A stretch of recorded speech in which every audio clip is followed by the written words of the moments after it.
తెలుగుదేశానికి అనుకూలంగా ఉంటే బోలెడంత బెనిఫిట్స్ ఉంటాయి. అది కూడా ఈ ఎడ్యుకేటెడ్ పర్సన్స్గా ఉండేటువంటి వాళ్ళు, లేదంటే ఒక ఫెమిలియారిటీ సంపాదించుకుని తెలుగుదేశానికి ఫేవర్గా ఉంటే కనుక ఈనాడు, ఆంధ్రజ్యోతి పత్రికల్లో పతాక శీర్షికలకు వస్తారు. అట్లాగే ఈటీవీ, ఏబిఎన్, మహా టీవీ, టీవీ5లో దిగ్గజ విశ్లేషకులుగా మారుతారు.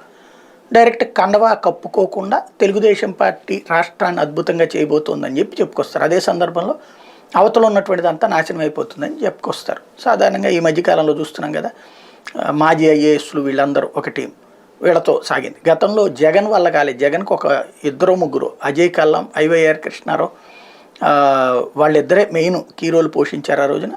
అప్పుడప్పుడు విజయబాబు గారు ఒకళ్ళు కీలక పాత్ర పోషించుకొచ్చారు. అందులో ఒక అజయ్ కల్లం గారే బెనిఫిట్ అయ్యారు. ఈయన మెయిన్ వచ్చేటప్పటికి అప్పటికి విజయబాబు గారు సైలెంట్గానే ఉన్నారు. అప్పుడు ఆయన సమాచార శాఖ కమిషనర్గా ఉన్నట్టున్నారు. మెయిన్ ఐవైఆర్ కృష్ణారావు గారు అసలు ఏ పదవులు తీసుకోలేదు. అక్కడ అజయ్ కల్లం గారు ఒక్కడే కీ రోల్ పోషించారు. బట్ ఇప్పుడు వచ్చేటప్పటికి సుబ్రహ్మణ్యం గారి దగ్గర నుంచి, ఐవైఆర్ కృష్ణారావు దగ్గర నుంచి అనేక మంది రంగంలోకి దిగి మన నిమ్మగడ్డ గారి దగ్గర నుంచి అనేక మంది ఇప్పుడు. కాబట్టి మంచి హైప్ వస్తుంది అనమాట. నిమ్మగడ్డ అనే పేరు కాకుండా ఇంకెవరినైనా ముందు పెట్టుంటే బాగుండేదేమో.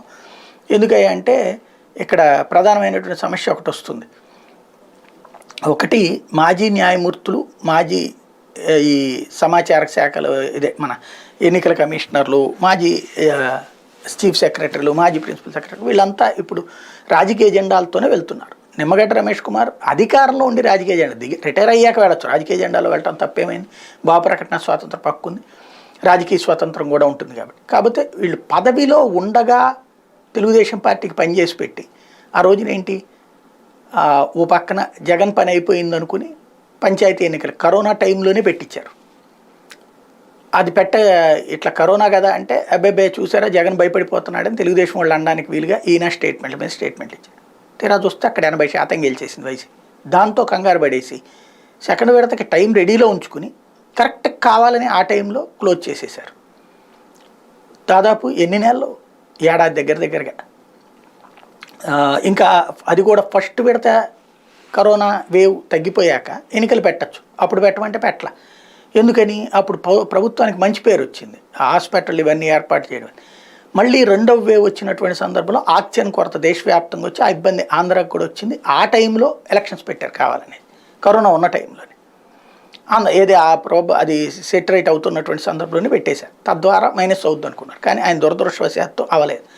చివరికి మూడో విడత వచ్చేటప్పటికి ఇక తప్పనిసరిగా చేయాల్సి వచ్చింది.